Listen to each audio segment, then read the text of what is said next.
안녕하세요, 여러분. 손해방지단 채널에 오신 것을 환영합니다. 오늘은 좀 색다른 주제를 다뤄보려고 합니다. 바로 각 나라별로 자식들이 독립하는 나이에 대해 이야기해 볼 건데요. 이 주제가 왜 중요한지 혹시 여러분은 자식이 독립하는 나이가 얼마나 될지 생각해 본 적이 있으신가요? 각 나라의 문화적 차이, 경제적 상황에 따라 독립하는 나이가 상당히 다르답니다. 자, 그럼 어떤 나라에서는 자식들이 언제 독립하는지 함께 알아볼까요? 먼저 우리가 잘 알고 있는 미국입니다. 미국은 대체로 18세에서 22세 사이의 자녀들이 독립한다고 알려져 있습니다. 왜냐고요? 미국에서는 18세가 되면 성인이 되어 고등학교를 졸업하고 대부분 대학에 진학하기 때문이죠. 그때부터 자취를 시작하거나 기숙사에 살면서 부모님과 떨어져서 생활을 시작하는 경우가 많습니다. 그런데 미국에서 자녀들이 독립하는 과정은 단순히 나이가 든다고 해서 바로 독립하는 것이 아니라 대학 졸업 후 취업을 하기 전까지는 부모에게서 경제적 지원을 받는 경우가 많습니다. 그렇기 때문에 22세에 대학을 마친 후에도 취업을 하기 전까지 부모와 함께 사는 경우가 많죠. 다음은 영국입니다. 영국 역시 18세가 되면 성인이 되어 고등학교를 졸업하고 대부분 대학에 진학합니다. 그래서 18세에서 25세 사이의 자식들이 독립하는 경우가 많습니다. 대학을 마친 후 첫 직장을 얻기 전까지 부모와 함께 살면서 생활비를 지원받거나 부모의 집에서 살아가는 경우가 많습니다. 영국에서는 주거비가 높은 지역들이 많아서 많은 사람들이 경제적인 이유로 독립을 늦게 시작하기도 합니다. 그래서 대체로 대학 졸업 후에도 부모님 집에서 살면서 취업을 준비하거나 직장을 구한 뒤에 독립하는 경향이 있어요. 경제적 자립을 위한 시간이 필요하다는 점이 특징입니다.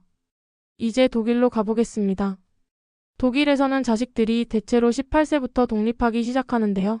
독일은 교육과 취업 시스템이 잘 갖춰져 있어서 고등학교를 졸업하고 대학에 진학하면서 독립적인 생활을 시작하는 경우가 많습니다. 특히 독일은 대학 등록금이 거의 없는 나라로 교육비 부담이 적고 장학금 제도도 잘 되어 있어서 자녀들이 경제적 부담 없이 대학을 다닐 수 있는 경우가 많습니다. 그 덕분에 18세가 되면 대학 기숙사나 독립적인 생활을 시작하는 경우가 많죠.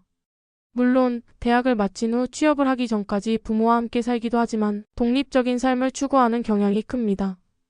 프랑스는 조금 더 다양한 상황이 있습니다.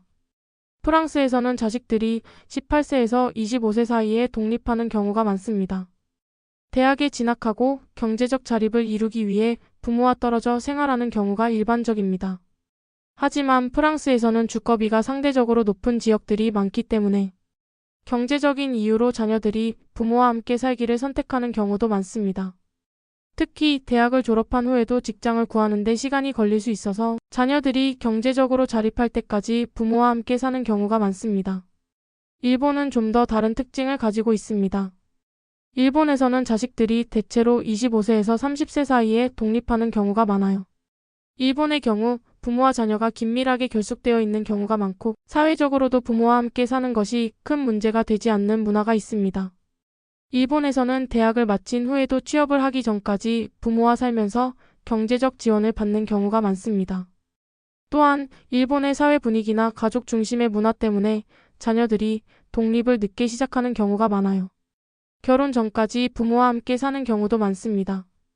한국도 비슷한 점이 많습니다. 한국에서는 자녀들이 20대 초반에서 30대 초반 사이에 독립하는 경우가 많습니다. 특히 대학 진학 후 자취를 시작하거나 졸업 후 취업을 하면서 독립하는 경우가 많습니다. 하지만 한국은 경제적 환경이나 주거비가 상당히 높은 나라이기 때문에 자녀들이 독립을 늦게 하는 경향이 있죠.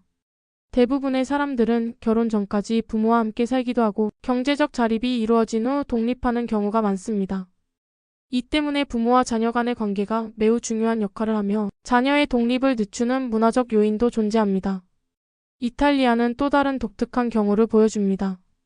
이탈리아에서는 대체로 30대 초반까지 부모와 함께 사는 경우가 많습니다. 특히 이탈리아는 가족 중심적인 문화가 강하고 부모와 자녀 간의 관계가 매우 긴밀하기 때문에 자녀들이 독립하는 나이가 다른 나라에 비해 늦습니다. 경제적 이유와 문화적 요인도 영향을 미쳐 많은 이탈리아의 청년들이 대학을 졸업하고 직장을 구하는 데 시간이 걸리기 때문에 부모와 함께 사는 경우가 많습니다. 그렇기 때문에 자식들의 독립 시점이 상당히 늦은 경우가 많습니다. 마지막으로 스웨덴을 살펴볼까요? 스웨덴에서는 자식들이 대체로 18세에서 22세 사이에 독립하는 경향이 있습니다. 스웨덴은 사회적 복지 제도가 잘 되어 있고 대학 교육이 무료로 제공되기 때문에 학생들이 경제적 부담 없이 대학에 다닐 수 있습니다. 따라서 많은 스웨덴의 청년들이 대학 생활을 마친 후 독립적인 삶을 시작합니다. 물론 경제적 자립을 이루기까지 부모와 함께 살기도 하지만 독립적인 삶을 추구하는 분위기가 강하죠.